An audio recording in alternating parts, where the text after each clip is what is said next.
Good morning, good afternoon, good evening. Welcome to another edition of Leaf Talk here on TalkingSports.tv.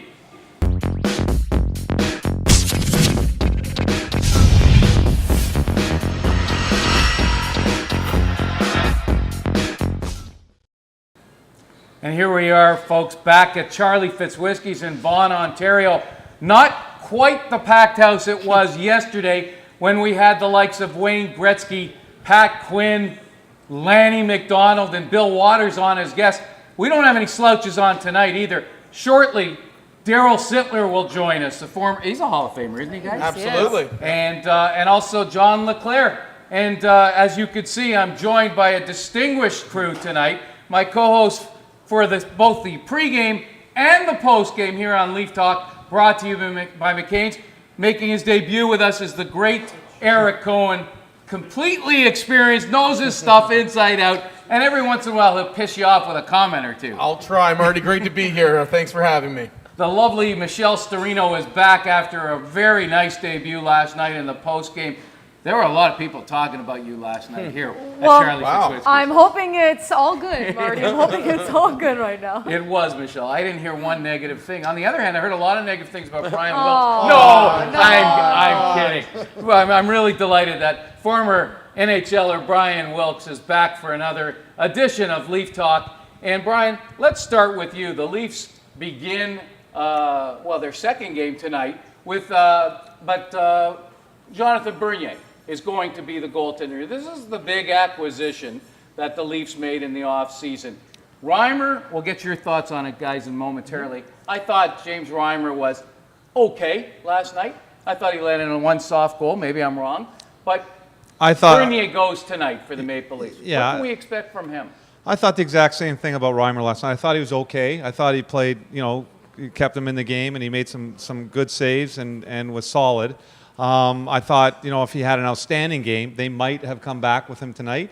I was pretty sure they were going to go with Bernier tonight, though. So with Bernier, he's got, 60 NHL games under his belt. He's been a backup to Jonathan Quick the last number of years, which is he's no slouch himself, Jonathan Quick. So we're going to see really what Bernier can do on a full-time basis as the Leafs get going throughout the season. And if he, who's going to be the number one guy going forward? It's still up in the air, and it's something, we're going to find out. I don't think it's going to be in the next 10 games. I think it'll be over 40 games through, it could go into November, December before they come to a conclusion who's the number one guy. But we're expecting a lot of big things from Bernier, keep him in the game, and the Leafs are hoping, I think, that he is their number one guy. Eric, last night on the show, we talked a lot about a potential goalie controversy in Toronto. Actually, two negatives were cited. Bill Waters said he would never, ever have Dion Phaneuf on his team. And a lot of people apparently are down on Phaneuf. I want to get your thoughts about that because I know you're well connected. You know what's going on in that locker room.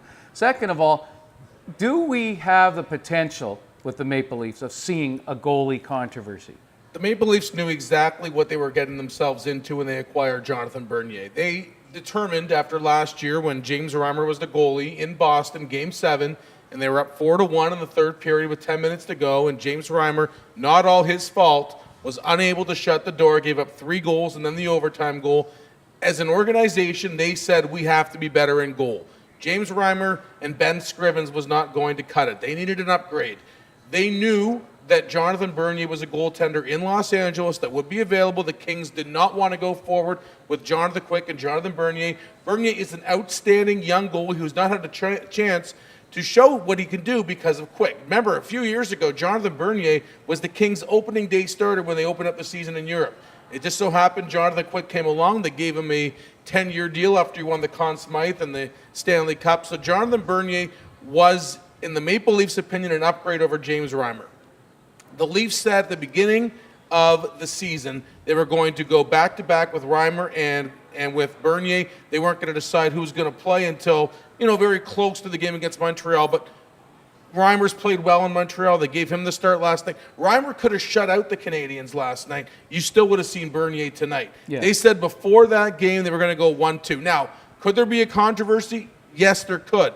Is that a good thing? I think it is. Competition in goal is a very good thing. They're going to push each other. They're going to make each other better because they know if they don't play well for a game or two, you've got the other guy who might take the bulk of the starts. I have no problem with that from the Maple Leafs perspective because it's all about winning. It's not about making James Reimer feel good. And, you know, he's a nice guy. He's a really good person. But it's about winning. It's about results. And I have no problem with bringing in Bernier to push him. If Bernier plays better than Reimer, Bernier will play 65% of the games. But you're not going to see one guy play 70, one guy play 12. It'll probably be one guy play 50, one guy play 32. The guy who's playing better plays 50. Well, this is, I think, the biggest question for me is, can you really see and know how well Jonathan Bernier is going to be just literally on a one-game basis like this? Okay, so they're going to be going back and forth. How can you truly tell a goalie's potential just on a one-game basis, a one-game tryout all the time? You can't really do that, can you? They need to string together, 3, 4, 5 starts, and then you have a little bit of a sample size in order to do that. So for me, I'm a little bit confused as to what Randy Carlyle is going to do in this situation. I am too. And who he I'm gives with that you, Michelle. who he gives that opportunity to first. I'm with you, and I think it could have a really negative impact on the team. I understand what Eric was saying, and maybe the competition is healthy. I'm sure, Brian, you agree with that. Well, yeah, we all agree with that. But by the same token, there's in football. We all know that quarterback controversies, what they do. They divide teams. Yeah. I don't see any way the Maple Leafs can avoid that if Reimer's performing fairly well. Like if he's continuing to win games like he did last night, then people are going to say, well, what the hell did we give up all these guys for Bernier for? Isn't he supposed to be... You saw him in L.A., Eric. I've always been a Jonathan Bernier fan. The only reason he didn't get more playing time in L.A. is because Jonathan Quick is world-class and one of the top 3 goalies in the league. And James Reimer's not. James Reimer's not. I believe Jonathan Bernier will take the job. I think Jonathan Bernier will be the #1 goalie. I think Jonathan Bernier will start the first playoff game for the Maple Leafs this year. When they do make the playoffs, Jonathan Bernier will be the goalie. That being said, could it divide the locker room? There might be guys that are friends with Reimer who may not like it. But I'm not worried about that. I think you know what? Don't worry about their feelings. And let them both play. And you can't just determine on one game. You're right, of course Michelle. not, of course. So let them play 10, 15 games. Whoever's playing better gets the bulk of the starts. I agree. Well, another question I guess you can ask is, when do you think this transition is going to happen if Bernier ends up superseding James Reimer? When do you think, how far into the season will Randy Carlyle make that switch? That's a really big question, because how far down the road do you really want to keep this up back and forth with the two of them? Yeah, you know what? I don't even know if Randy Carlyle knows. I think it's going to be as they go forward, as it moves along into the season, and the season's going to dictate who's playing and who's not playing. Back-to-backs, they're going to go back and forth early on in the season. And, maybe past a halfway point into the All-Star break and after the All-Star break, I don't know. Is there an All-Star game? No, they're going to No, because the Olympics, 3-week break. But after that break, you'll have a really good idea who the #1 guy is. You can't go into the playoffs with both of them playing back and forth. That's not going to happen. One guy is going to have to take the reins and take them into the playoffs if they expect to go a long way. There's also the other thing about injuries, right? One guy could get hurt. There's lots. It's 82-game season. You're talking about 6 months. It's a marathon, not a sprint. So one guy goes in a slump. You've got another guy who can step right in. He's played regularly and he's been out there. So it's a great problem to have, as long as it doesn't cause a problem in the locker room with a guy like James Reimer, who I know seems like a great guy, and I think the guys on the team really like him. Yeah. So, depending on Bernier, if Bernier's not a great guy, and, Bernier's playing, they're going to go, oh, Jimmy should be out there, something like that. Well, Bernier wanted to come to Toronto to play. He's not here to sit on a bench. I know that. Yeah. Because he had to do that in Los Angeles. That's the whole objective. He wanted to get out of there. And, he is capable of playing, and I think he's capable of playing a lot more than Reimer. Folks, you're watching Leaf Talk here on Sport. What's the name of this network? TalkingSport.tv. And we're here at Charlie Fitz Whiskey's. Maple Leafs play in about, let's see. A little over an hour. In a little over an hour, they're playing the Philadelphia Flyers.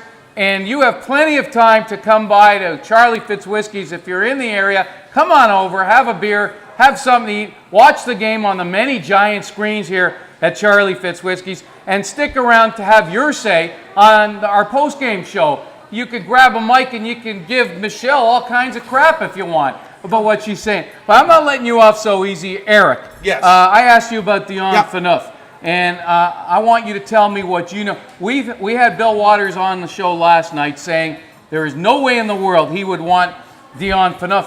We're talking about the team's captain.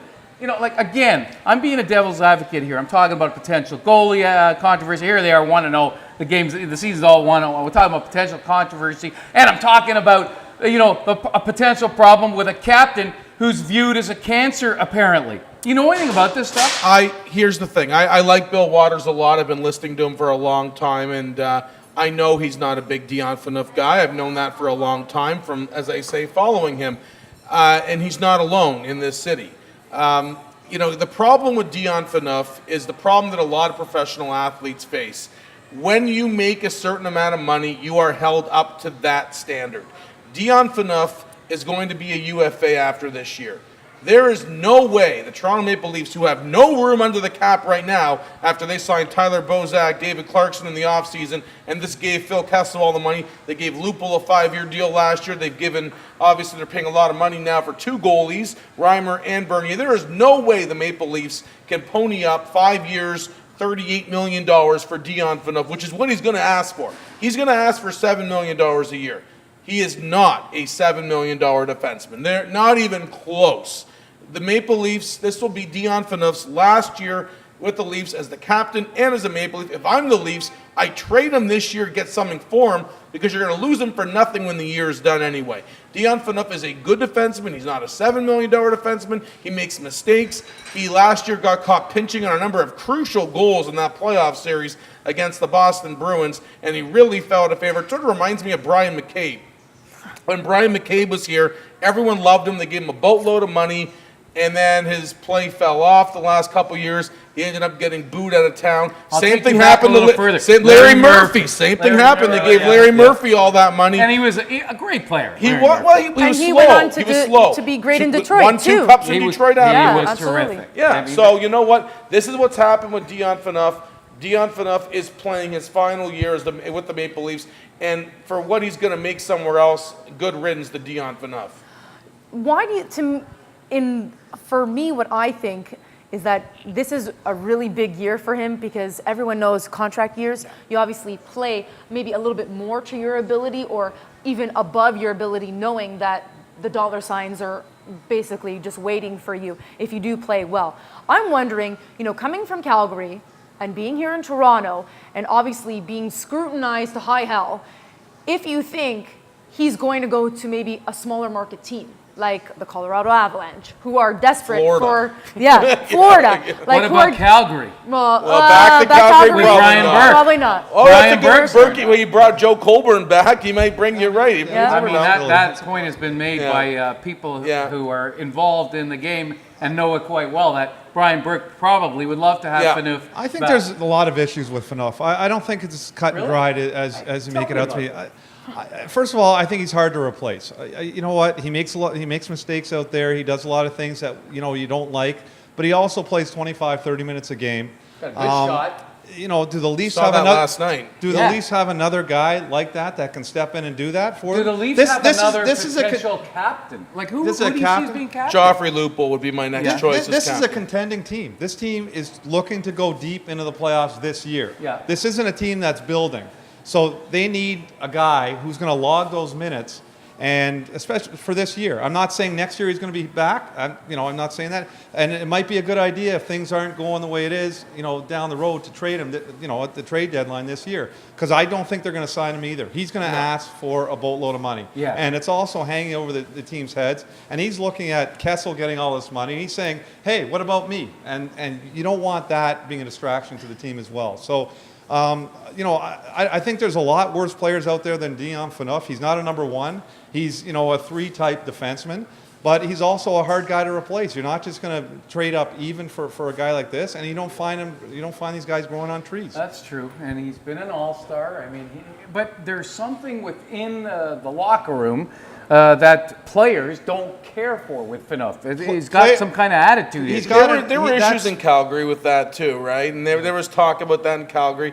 The Maple Leafs have a lot of different characters on their team. Dion Phaneuf is not your typical captain, rah kind of guy. No. He's very quiet. And same thing with Phil Kessel. Everyone complains that Phil Kessel doesn't talk a lot, doesn't talk to the media a lot. Goals. He does.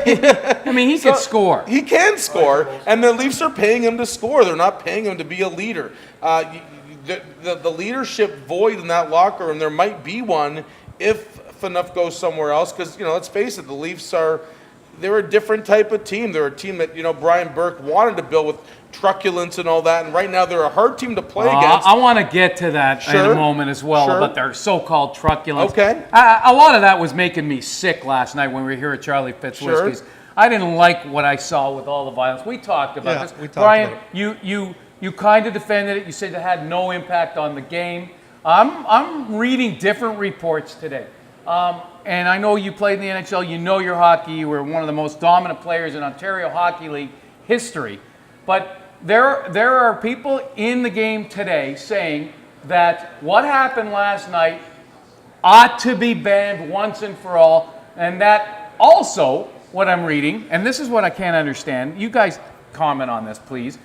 We're hearing that this was a good thing, apparently, for the Maple Leafs. That having Colton Orr around intimidates guys, and so guys like Lupul and Kessel can maneuver around the ice allegedly, and Mason Raymond. I don't know. I don't get this. Well, we're talking about the way the rules are today. Fighting is allowed, okay? And the bigger the guy, the tougher the guy, the more intimidation factor that is there. And I was listening to Nazem Kadri this morning, and they asked him about this specific thing about Colton Orr fighting and having him on the bench. And he says he does give us room when he's on the bench and he's in the lineup. I have heard this stuff. The rules are like this. You played at the NHL level. You weren't that kind of player. You weren't a goon. No. Did you need that stuff around you? You know what?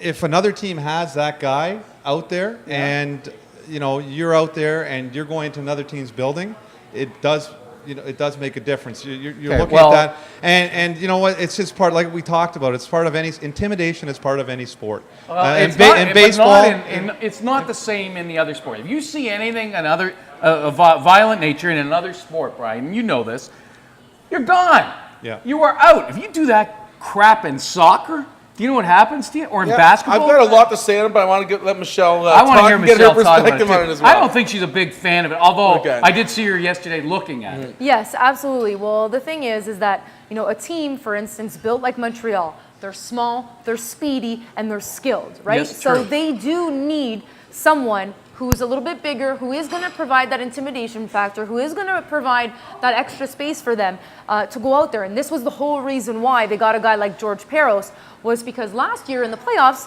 they basically got their butts kicked by the Ottawa Senators, and they didn't have enough people to stand up for the rest of the teammates. After the Greiba hit, and they couldn't really respond the way they and wanted Lars Eller getting knocked out, and he's one of their bigger forwards, and he got just destroyed, really.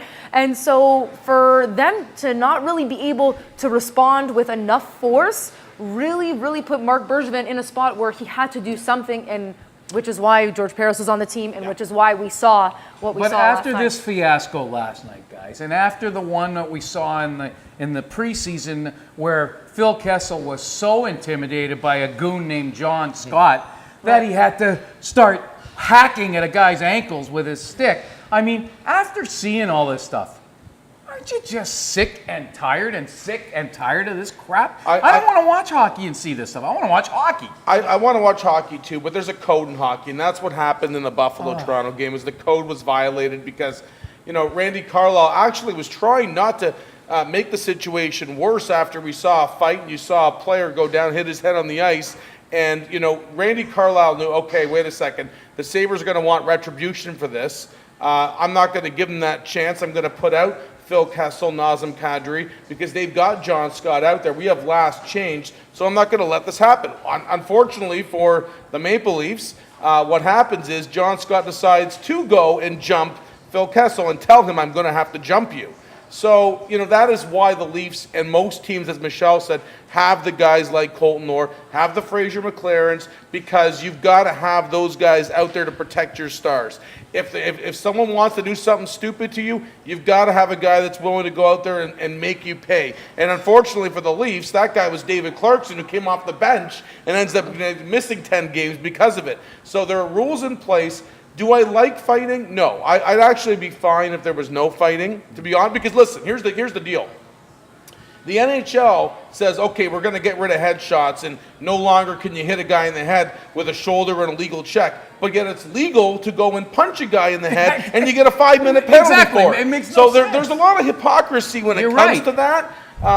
But that being said, if the players want it in the game and certain guys are only there because that's their only skill, it'll be a very different game if you start banning fighting. And then you might see more stick work. You might see more other stuff. You know what? It's a Eric, real tough I've heard situation, this so right? many times. It's hard. I've heard this stuff. In fact, Brian mentioned it last night, I think. I've heard this stuff. Yeah. Michelle, you tell me if I'm wrong here. If you say that, if you make it an absolute rule that if you hit someone with your stick, you're out, you're gone, the same way as if you were to fight, then you won't see any of that stuff. It's a deterrent. An ejection or a suspension will provide the deterrent necessary to eliminate all that kind of stuff. You don't need it. Football has a lot of violence. You don't see this kind of nonsense, guys punching each other. I mean, football has, a ton of violence. You could probably say football is more violent than hockey. Right. But you don't see this nonsense. Why do we have to see it in hockey? I'm sick of it. I see kids emulating these guys, and it's just getting worse and worse, actually. And when I thought it would be getting better and better. And they did eliminate it at the college level. Fighting's no and longer the junior there, level. right? Yeah. And the junior level. Well, and then you see things like concussions on an all-time Good high. point. Kids are suffering concussions at age 10. Like just when you thought that when they switched the age of hitting, you're seeing kids like their lives are ruined. You know what I mean? Like I'm talking about kids just on the street playing ball hockey. They think it's important to drop their stick and punch their opponent because that's what Colton Orr does. It's sickening. It is. You want your kid getting injured that way? No. And you know what? I like players like a David Clarkson who can play the game. Yeah. If he's playing a regular shift, but he's a hard-nosed player, that's part of the game. Sidney Crosby? That's part of the game. Sidney Crosby goes in. And Ovechkin. He's gritty. He's tough. And he's so skilled, right? I'm seeing a different light to things. So, last night, I didn't really particularly enjoy that last night. I know you didn't. Seeing George Peros go down like that. At first, I thought it was, ugly. the guys are so big now and so strong that, one punch and you can kill a guy. Look at these guys. John Scott's 6'8". He's a beast. Zenon Konopka's He's a 6'6". I mean, why Colton Orr? Let's actually look at what happened to George Peros. He wasn't knocked out from a punch. No. It was a fluke But injury. it was in the course of a fight, which is so stupid. You want to do that stuff, go to the UFC. Colton Orr's going down, and, he grabs him, and you saw, obviously, what happened. And I guess sort of ironic that it was actually Peros that knocked out Colton Orr a few years ago when Peros was playing for Anaheim, and Randy Carlyle coached George Peros in Anaheim. He knows the kind of player he is, and everyone felt terrible for what happened. But again, let's there's a lot of talk today all over social media and the regular media about should fighting be eliminated because of what happened to George Peros. And then you look at what actually happened. You don't have to limit it to George Peros. No, I know, but because we're reacting to what happened. You're right. Drzinski last year got knocked out in Toronto. It goes back to years and years ago. Bugard, Nick Kypreos. Got knocked out, never played again. Sure, it happens. It happened. And when Don Cherry, who's a friend of mine, and a bunch of these other kinds of people go around saying, well, nobody ever get hurt in a hockey fight. That's bullshit. It's not true. It's just not true. You do get hurt in a hockey fight. And these guys are someone's brother. They're someone's husband. They're someone's son. I don't want to see these guys get hurt like that. That being said, there's two sides. They're also getting paid a lot of money, and this is their job, and they understand the risk. I don't want to see it. And that you may not want to see it, but this is the risk that they're taking by being the enforcer, and they get paid a lot of money. Colton Orr got paid $1 million a year. Is there anything else Colton Orr could do in this world that would pay him $1 million a year? Maybe probably UFC, not. maybe. Probably not. Yeah, I mean, again, a guy like Clarkson, is a tough, hard-nosed player. But what bothers me most about it is every hit that's made now, you see a guy hit a guy, and if he falls down, right away, guys are coming in, or you got to have a guy come off the bench to protect him. Yeah. It's really It's nuts. changed. It's really changed in that sense. When you used to be able to hit a guy, a clean hit, and you're seeing clean hits, but because it's a hard hit, now the code is guys are coming in after this guy because he made a clean hit. So now you're going to take away part of the game, which is a great part of the game, and the hitting part of it, because they don't want to hit it, have Colton Orr coming after them. And punching their lights out. Well, not only that, is that a lot of players are turning into these hits and making them look worse than what they really are. That's another issue. saw that last night. Yes, I know Dion It's like Phaneuf. flopping in basketball. Absolutely, right. Dion Phaneuf hit Brendan Prust, and you know what? That was a bad hit, but he actually turned into it and almost jumped into You're the right. boards That's as a well. great Right. point, So I Michelle. mean, when guys are doing that, it's how do you stop it? That's a great point. Everything, it just keeps on going. A There's locomotive, there's right? something wrong with the NHL game right now. I hate to say it. Look, I love hockey and I love the NHL.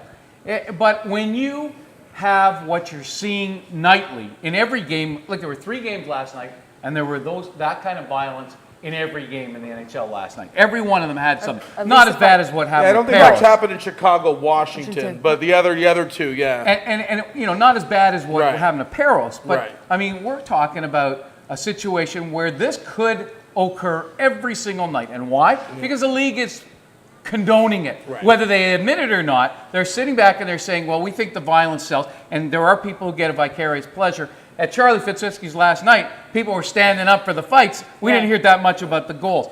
But it's wrong. It's just Right. wrong. I mean, we live in a civil society. We're not barbarians. We don't need to see blood drawn. Put the puck in the net. That's the excitement of the game. That's good enough for me. Folks, you're watching Leaf Talk on TalkingSports.tv. Marty York, Brian Wilks, Michelle Sturino, the Big E himself, Eric Cohen. And I'm excited because in about 5 minutes from now, Darryl Sittler, the great NHL Hall of Famer, will join us, the former Leaf captain, and we'll get to ask him what his thoughts are about this team this year, and talk to him about the violence in the NHL. But Michelle, I'm going to throw to you right now. I want to ask you about this game tonight. It's the Leafs' second game in 2 nights on the road. Usually, and Eric could confirm this, usually that means that a team is an underdog to win. I mean, second game on the road, it's tough. Right. And Bernier, has the fresh legs, but the rest of the team doesn't. What can we look forward to seeing tonight, Toronto at Philadelphia? I hope no one hates me out there for saying this, but I'm looking forward to seeing the Philadelphia Flyers because they've got some acquisitions on that team that should propel them into the playoffs, hopefully getting one of those final playoff berths in the Atlantic Division. Now, Metropolitan Division, my bad. Sorry about that. Stupid name. Yeah, What a sorry about dumb that. name. Sorry about that. I'm still in the old school, right? Still in the old school there. But Vinny Lecavalier, let's see him as your new, your new number 1 guy in there, and then you have, of course, Mark Streit in there as well, and Former Islanders captain. That's right. Yeah. And Ray Emery not starting tonight. So to me, that's a very big why. It's almost like the Bernier Who is Reimers. in Well, that? Steve Mason? Mason. Yes, Yeah. Steve And Mason. But we're not talking about a great goalie here. I hate No, to say. but you know what? Listen, Ray Emery last year was in a platoon situation with Corey Crawford in the regular season, and then Crawford took the reins in the playoffs. Ray Emery's been that kind of goalie when he was in Ottawa, and then when he was in Philadelphia the first time also. So he's used to that. Steve Mason they acquired last year. He sort of took the job from Brizgalov down the stretch. They do want to see what Mason offers them. Very similar to Toronto. Whoever plays better will play. Yep. They're very equal, these two, as far as their skill set, in my opinion. You like Toronto tonight? Toronto is a plus 110 underdog, so it's a situation where, what do you like more? Do you like the team that played so that they're already whenever they're in game shape, or the team that's a little more fresh in Philadelphia?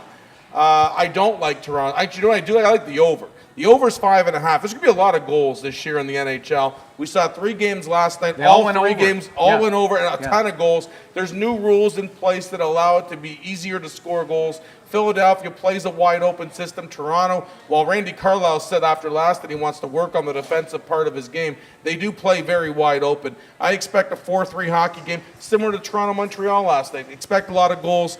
Who wins? I don't know. Vegas has it as, like I said, minus 125. So it's almost a a pick 'em, toss-up. and that's right in Yeah. Vegas anyway. All right, folks, let's take a little break. Just a reminder, we're here at Charlie Fitzwiski's in Vaughan. I want you to come over, watch the game with us, say hello. We'll make sure you get your discounts.